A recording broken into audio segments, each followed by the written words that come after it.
Պարոն Պապոյան, կարող եք հիմա ասել, թե Ռուսաստանի սահմանափակումների պատճառով այս պահի դրությամբ ինչ խնդիրներ է ստեղծվել, որովհետև իշխանությունն ասում է ամեն ինչ նորմալ է, բայց հակառակ մենք տեսնում ենք, որ արտադրանքի Հայաստանի գյուղմթերքի հետ կապված, օրինակ նույն լոլիկ արտադրողները ասում են, որ մնացել է բերքը, կարմրում է, փչանում է, լոլիկը չեն կարող արտահանել։ Ինչ խնդիրներ կա այս պահի դրությամբ եւ ինչ լուծումներ եք առաջարկում նրանց։ Լոլիկ արտահանվում է Հայաստանից եւ մեծ քանակով նաեւ Հայաստանում է վաճառվում եւ կան որոշակի փոփոխություններ շուկայում, դիցուկ հիմա գները օրինակ նույն լոլիկի մի քանի անգամ ավելի էժան են շուկայում կամ երկու անգամ օրինակ ավելի էժան են շուկայում, քան անցած տարի ա եղել, բնականաբար դա արտադրողների համար խնդիրներ առաջացնող է, սպառողների համար ուրախալի բան է։ Դրա համար մենք օգնում ենք մեր արտադրողներին,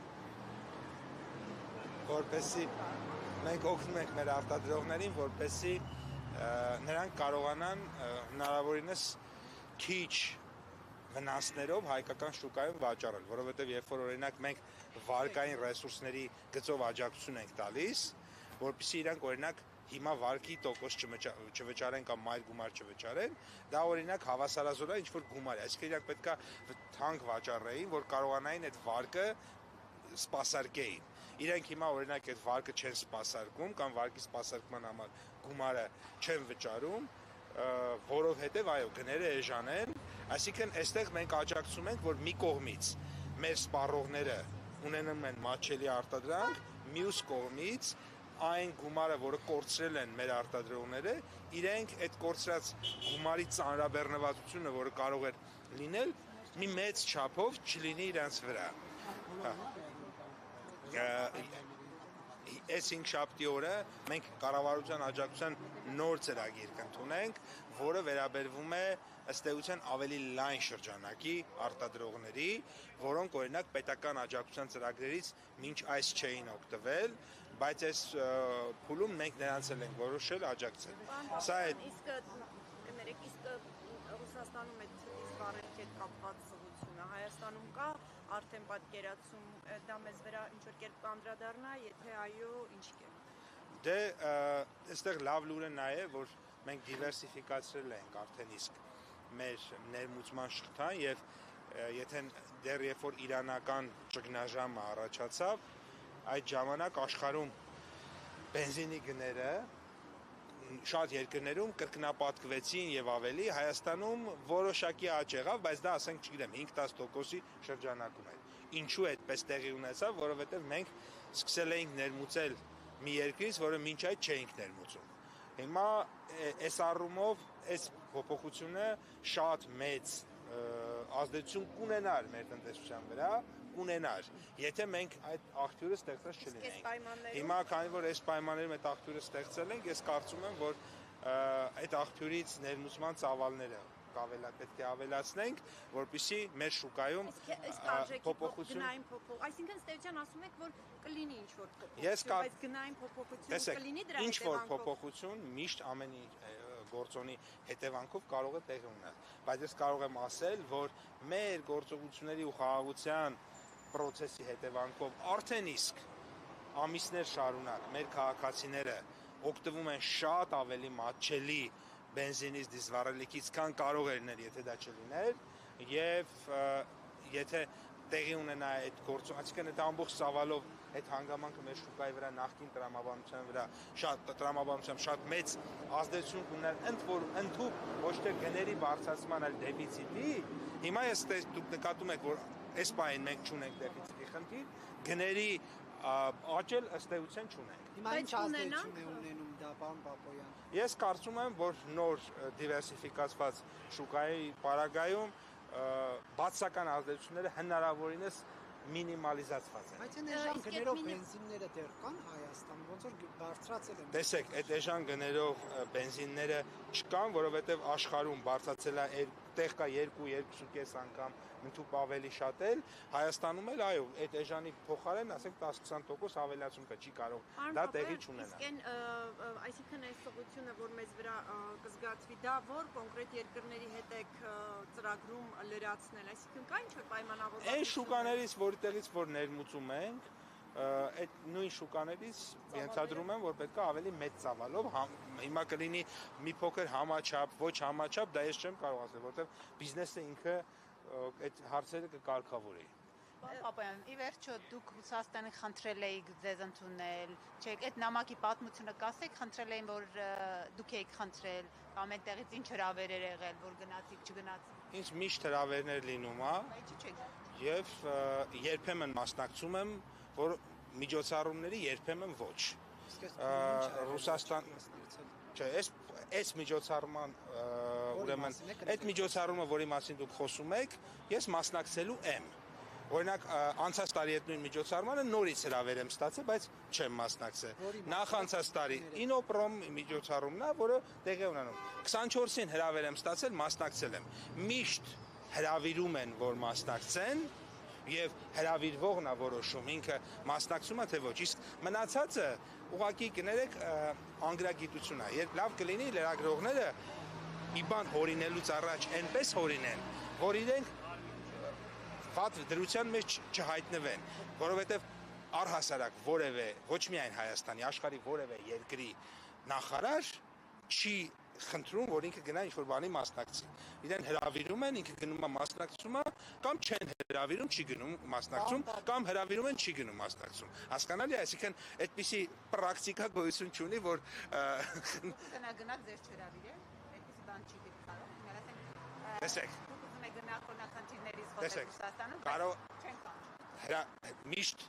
հրավիրում են, գնում ես, կամ չեն հրավիրում, չես գնում, կամ հրավիրում են, չես գնում։ Այս 3 տարբերակն է, բայց այն տարբերակը, որ հրավիրենք, որ մասնակցենք, այդպիսի տարբերակ գոյություն չունի։ Դա ուղղակի կներեք անգրագիտությունն է, ու երբեմն ինչ-որ բան հորինելուց առաջ պետք է այնպես հորինել, որ չհայտնվես վատ դրության մեջ, ուղղակի ծիծաղելու է եւ ընդհանրապես ինձ թվում է, ես եթե նկատել եք, ես չեմ անդրադարձել այդ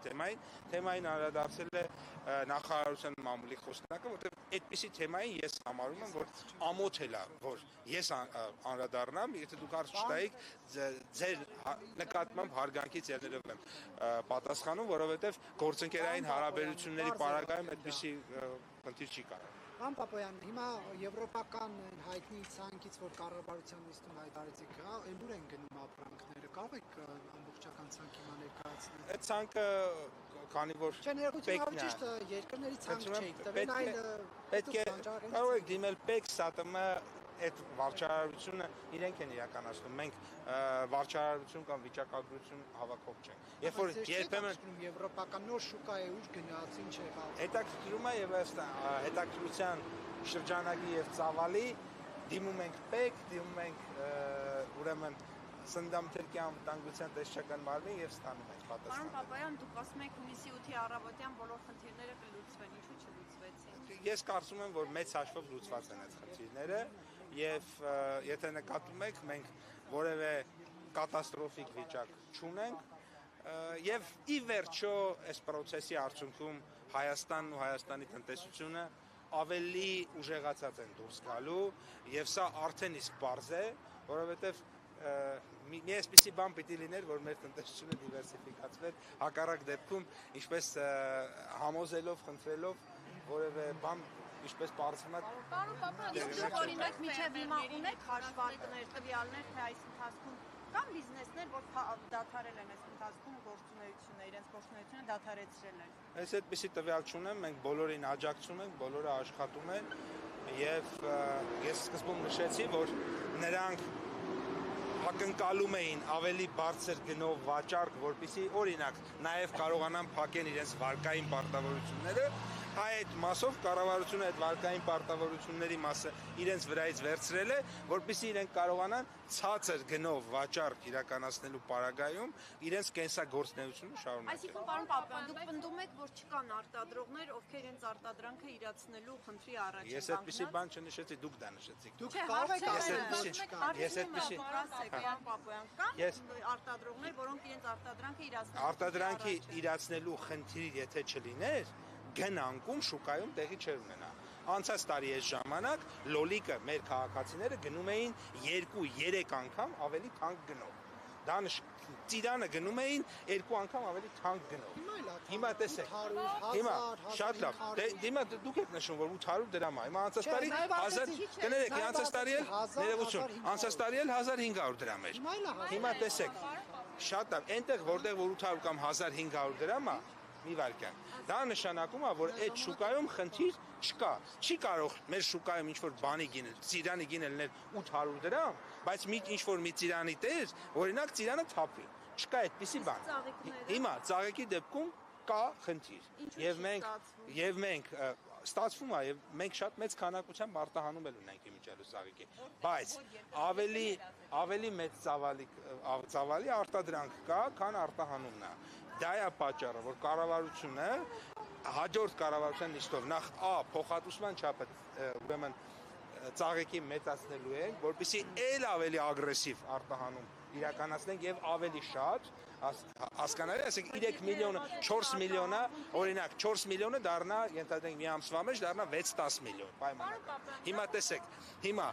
մենք խոսում ենք միլիոնավոր հատերի մասին, միլիոնավոր հատերի։ Հիմա տեսեք, օրինակ հունիսին 4 եւ ավելի միլիոն հատ արտահանել ենք, բայց որպեսզի հուլիսին օրինակ արտահանենք 6 միլիոն, չգիտեմ 8 միլիոն, ել ավելի շատ ուրեմն ավելի ագրեսիվ աջակցություն։ Մի վարքյան։ Նրանք, ովքեր որ թափում են, դրա համար եմ ասում, աջակցության չափը մեծացնում են, որպեսզի իրենք կարողանան ոչ թե թափեն, այլ արտահանում կարողանան իրականացնել։ Սա մեկ։ Հաջորդը նոր շուկաների ձեռքբերումը ինքը այդպես չի, օրինակ ասենք մի անգամից այս ամիս 1 միլիոն հատ ես քեզ ծաղիկ եմ տալիս, հա, դա լինում է 10,000, 10-ը դառնում է 20, 20-ը դառնում է 40 եւ այսպես։ Սա այդ հիմա այդ ամբողջ անցումային շրջանում այո աջակցելու ենք, որպեսզի 10-ը դառնա 20, 20-ը 40, 40-ը 100, 100-ը 500, 500-ն էլ 1 միլիոն եւ այսպես շարունակ։ Սա ամբողջ այդ ընթացքում մենք ուղեկցելու ենք։ Սա ներողություն եմ խնդրում։ Եվ երրորդը ես ուզում եմ նշել, որ փաստացի շատ կարևոր իրադարձություն է, որ առաջ տեղի ունեցել, մեր 6 խոշոր արտադրողներ էկոնոմիկայի նախարարության եւ արտաքին գործերի նախարարության աշխատակիցների հետ միասին եղել են հոլանդական Royal Flora Holland այդպիսի աուկցիոն կա այդ կազմակերպության գլխավոր գրասենյակում եւ քննարկել են հնարավորությունները Հայաստանից դեպի աուկցիոն մտնելու եւ այնտեղից վաճառք իրականացնելու եւ ուզում եմ նշել, որ եթե սկզբնական բանակցությունների շրջանում եվրոպացի մեր գործընկերները շատ այդպիսի հետաքրքրություն չէին ներկայացնում, ապա այդ կոնկրետ այդ բանակցությունների արդյունքում երբ որ փող շահավեց բանաձև է ներկայացվել, այդ թվում նաև այն, որ մենք պատրաստ ենք վճարել ուրեմն բուծողի իրավունքի պաշտպանության համար, այսինքն այն սորտերը, ովքեր որ բուծել են իրանց համար մտավոր սեփականության իրավունքի պաշտպանության համար գումարները նախատեսված, որոնք փոքր չեն եւ այլն, նաև եվրոպական գործընկերներն հետաքրքրություն եւ հիմա այդ ուղղությամբ ենք աշխատում, որպեսզի կարողանանք նաև աուկցիոնի միջոցով վաճառք իրականացնել։ Պարոն Պապայան, Մեդվեդևը հայտարարում է, որ այս քաղաքականությունը, որը հիմա վարվում է Հայաստանի քաղաքացիների շահերից չի բխում եւ դեպի ուկրաինացման սցենար է գնում, ինչպես կմեկնաբանի։ Ես չեմ մեկնաբանի եւ մենք շարունակում ենք մեր գործը, եթե տնտեսության դիվերսիֆիկացիայի եւ տնտեսական զարգացումների մասին հարցեր կա, սիրով կպատասխանեմ։ Ես կարող եմ նշել, որ մենք մայիս ամսին ունեցել ենք 11.7% տնտեսական ակտիվության աճ, իսկ հունվար մայիս տնտեսական ակտիվությունը 8% է։ Մի բանը շահել ենք այս ընթացքում։ Ես չեմ կարող ասել շահել ենք թե կորցրել ենք, բայց ես կարող եմ ասել, որ մենք ունենք բարձր տնտեսական ակտիվություն եւ մենք գտնվում ենք բարձր տնտեսական աճի Իսկ ինչի հաշվին է աճը գրանցվել? Աճը արդյունաբերություն, առևտուր, ծառայություններ, գյուղատնտեսությունը տեղեկացնեմ, որ տացի մեջ 3 ամիսը մեկ է հաշվարկվում։ Առհասարակ չկա, այո, եւ դա 3 ամիսը մեկ է հաշվարկվում, գյուղատնտեսությունը ամսական տացով չէ։ Այս թվերով հնարավոր չի գնահատել, է՞։ Հնարավոր է գնահատել, որովհետեւ գյուղատնտեսության մասնաբաժինը մեր տնտեսության մեջ շատ փոքր է եւ գնալով փոքրանում է։ Սա 20 տարի առաջվա տնտեսությունը չի, որի մեծ միջզգալի մաս գյուղատնտեսությունն է։ Մեր գյուղատնտեսությունը ցավոք սրտի թե բարեբախտաբար, սա արդեն առանձին հարց է, մեր տնտեսության մեջ շատ փոքր մասնաբաժին է։ Ես նկատում եմ այդ 11%-ը, որ գրանցվել է, փաստորեն այդ 11%-ը դա արդյունաբերություն, հանքարդյունաբերություն, առևտուր, բարձր տեխնոլոգիական արդյունաբերություն, ֆինանսական շուկաներ, ոլորտների հետ կապ չունեցող ցուցանիշ է, դա է ստացվում, չէ՞։ Սահմանափակման ոլորտ, եթե նկատի ունեք Ծիրանն է, դե մյուս գյուղմթերքները, մյուս այն արտադրանքները, որ գնում էր դեպի Ռուսաստան եւ ԵԱՏՄ մյուս երկրներ։ Դե ես ուզում ասել, որ մենք այնուամենայնիվ մեր արտադրանքի մի էական մասը եւ մեծ մասը արտահանում ենք։ Եվ արտահանում ենք շատ լայն աշխարհագրությամբ։ Կարող եք բայց մի իրավիճակ, որը հապկի պես ստացվում, որ Հայաստանը ուղղակի սարեցնի հարաբերությունները։ Ես կարծում եմ, որ այդտեղ վարչապետը նախորդ կառավարության նիստում հայտարարություն է արել, որը շատ հստակ է եւ իմ կարծիքով գնդակը, այսինքն այդ հայտարարությունից դուրս չեմ գա, հստակ է այդտեղ ամեն ինչ։ Մենք այնուամենայնիվ շարունակում ենք գնալ առաջ եւ ինչպես նկատում եք մեր տնտեսությունը զարգանում է ու շարունակելու է։ Պարոն Պապոյան, ներողություն, էլի արտահանումների հետ կապված։ Պետք է Եվրոպայից անընդհատ այդ օգնությունը լինի, որ կարողանանք արտահանել, օրինակ այդ 30 քանի միլիոնը որ տվել են եվրոն։ Հիմա դա ինչքան ժամանակի համար է, ինչքան կարող ենք արտահանումներ անել, եթե դա սպառվեց, ինչպես են կազմակերպելու արտահանումներ, ունեք այս հարցերի պատասխանը։ Հայաստանի Հանրապետության պետական բյուջեն ինչքան է։ Դե բա եթե բյուջեն ինչքան այն չէ, եվրոպացիների տված փողի հույսին ունացել։ Այս կով է ասել, որ Բա ինչու վերցրեցիք դա։ Իսկ ինչու չպետք է վերցնենք։ Դե բա եթե կարիքը կա, եթե ներողություն կարիքը կա, թե չկա։ Ուրեմն ավելորդ փողի կարիք Հայաստանի Հանրապետությունը միշտ էլ ունի։ Այսինքն ավելորդ փող մենք չունենք։ Չէ, նկատի ունեմ Մոսկովը ասել, որ մենք բանա փողի կարիք չունենք։ Այսինքն եվրոպական մեր գործընկերները մեզ աջակցել են։ Լավ, ավելի պարզ Դրի չվերցնենք այդ փողը։ Այսինքն Բայց մեկ ավելորդ փողի կարիք Եթե մեզ աջակցել են։ Եվրոպացիները մեզ գումար են տվել հանուն ինչի։ Իսկ տվել են, որպեսզի մենք կարողանանք դիմակայել այս տնտեսական խնդիրներին։ Այդ 35 միլիոնով ինչքան կարող ենք դիմակայել։ Մենք այդ 35 միլիոնից շատ ավելի շատ ենք ծախսում մեր տնտեսության ամրակայունության, դիմակայունության համար։ Գիտություն ձեզ ասեմ, որ էկոնոմիկայի նախարարությունը բյուջեն մենակ 200 միլիոն եւ ավել է ու դրա 95-7%-ը դա աջակցության ծրագիր է։ Ինչ է նշանակ։ Հարցը հետեւյալն է, ասում են, բա այդ փողը ինչի եք վերցնում, բայց ինչի՞ չպետք է վերցնեինք։ Ավելորդ 35 միլիոն դոլար ինչի՞ չպետք է ծախսենք մեր տնտեսության մեջ։ Ասում են տվել են, որ դուք հակառուսական տրամադրություններ ավելի գեներացնեք Հայաստանում եւ Հայաստանից հեռացնեք Ռուսաստանի ազդեցություն։ Ով եկել ժողովուրդից երբ եք տեսել մեզ հակառուսական տրամադրություն գեներացնելուց։ Լավ է ստիպել որ փակի Ռուսաստանը։ Լավ եք էլի ժողովուրդ ջան։ Եվ եք այո կրկնում եմ, որ եթե էլի տան բնականաբար մեծ սիրով կվերցնենք ու նորից կդնենք մեր տնտեսության մեջ, որտեղ ինչքան շատ տան, այնքան մեզ լավ։ Պարոն Պապյան, լավ մի հատ հարց տամ, ես որ դուք նշում եք, մենք ավելի շատ արտադրում ենք, քան արտահանում ենք, դա է խնդիրը, որ նաև այդքան ոնց որ ապրանքը մնում է, չեն կարողանում վաճառել, սպառել։ Նախորդ տարվա համեմատ ցուցանիշը ինչքան է եղել, որ դուք հիմա ասում եք, որ ավելի շատ եք արտադրում։ Գյուղմթերքի վերաբերյալ։ Օրինակ այս տարի Ծիրանի բերքը ավելի քիչ է, քան անցած տարի։ Ու պատճառը եղանակային պայմաններն են, բնության կանոններն են, բնության մեջ էլ ծառը մի տարի լավ բերք է տալիս, հաջորդ տարի այդքան պտղատու չի, ինչքան այդ տարի։ Այդպես ինքը Մյուսը ո՞րն է, որ ասեք կասեմ։ Գյուղմթերք այնքան շատ է, ուտքան տարբեր է։ Ամեն ինչ գիտեմ, ո՞րն եք ասում։ Դուք ասեք, ձեզ ո՞րն է պետք։ Որը ասեք, լոլիկը շատ է ժանր։ Լոլիկի դեպքում արտադրության ծավալը ավելացել է, որովհետև նոր ջերմոցներ են մտել շուկա։ Երկրների անուն չեք ասում, պարոն Պապյան, օրինակ այս պահի դրությամբ ամենաշատ արտահանում իրականացվող ո՞ր երկրում է Հայաստանը ապրանքը գնում։ Տարբեր, գիտեք, սկսած աշխարհագրությունը, եթե գնանք արևմտաեվրոպական երկրներից մինչև միջինասիական երկրներ, մերձավոր արևելքի երկրներից մինչև արևելաեվրոպական երկրներ։ Կենտրոնական Եվրոպա չի ասում։ Դե եթե արևմտյանը ասեցի, արևելյանը ասեցի, կենտրոնականներ դուք ասեցիք։